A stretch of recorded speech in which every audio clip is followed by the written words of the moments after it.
Siya si Franklin o mas kilala sa pangalan na Attorney. Siya yung tinulungan nila Kuya Val Santos at ng Kalingap team. Pero sa kasamaang palad, merong mga tao talagang naiinggit sa mga taong tumutulong sa nangangailangan. Biruin mo, marami nang ang sponsor na magbigay ng mga gamit para kay Attorney.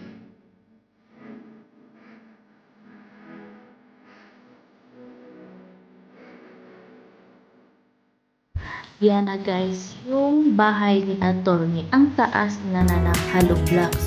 Tapos lalagyan na nga ng bigay yan sa taas. Kasi malapit na nga matapos. Ang laki din siguro ng nagastos dyan ng mga sponsor. Diba tingnan nyo, pinupuntahan talaga ni Kuya Val Santos yan. Pero bakit pinagiba pa ng mga taong inggitero at inggitera? At sinabihan pa nila na hindi matibay daw yan sa pagdating ng mga bagyo. Ano ba yung gusto nilang bahay? Sigurado namang matibay na yan yung bahay na yan kasi puro hollow block yan. Buong bahay ay hollow block. Ano pa yung gusto nila? Sayang lang yung effort at tulong ng ibang mga sponsor na gustong mapadali at mabigyan ng magandang bahay ito nga si Attorney.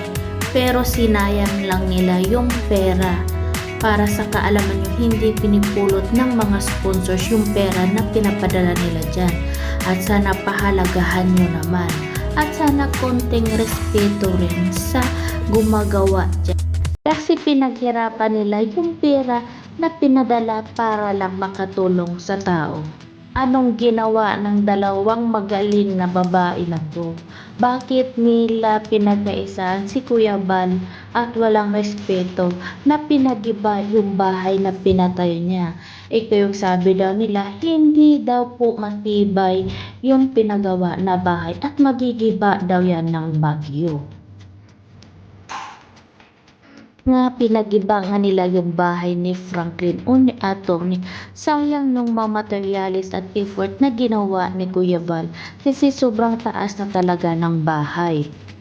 Yan, sayang na sayang talaga yung pera na ginamit dyan.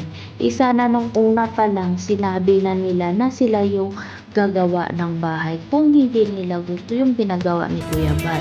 Bakit hinintay pa nila na napatayo na yung bahay tsaka nila pinagiba at ipaayos ulit? Anong gusto nilang palabasin? O diba? Yan ang mga taong inggitero at inggitera. Ngayon pinaumpisa na naman nila yung pabahay nga ginagawa para kay Attorney. Guys, maraming balita na scammer daw itong si Gonzales. Una daw nanguhut-hut o nag-ipon na malaking pera sa mga OFW na magiging sponsor sa mga pabahay program. At kung malaki na daw yung kinikita niya, siniscam daw niya yung mga tao at hindi niya daw binibigay yung pera. Yun? Tama na yun. Ha? Ilan pang kulang noon? Ha? Bilangin mo ilang kulang.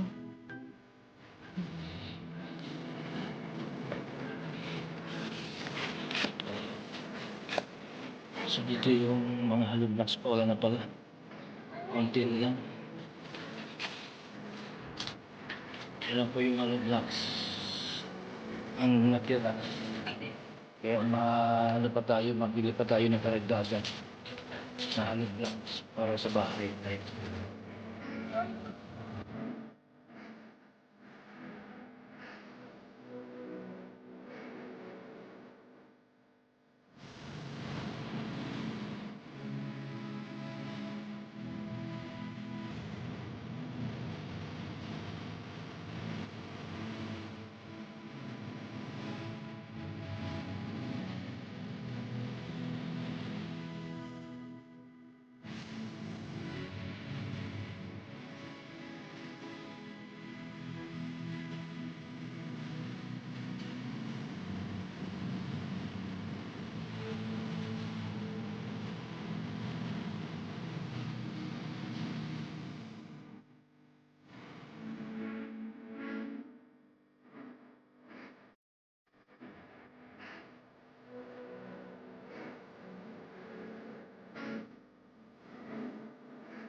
tumulong din po ang ating mga kababayan, senior citizen, sa ating bigas buwan-buwan. Tuloy-tuloy po yung ating pagtulong sa kanila. Salamat sa inyong lahat. Salamat po sa inyong lahat. Kalingap team. Ayan, salamat din po sa mga nagkaisa, tumulong, gumawa, at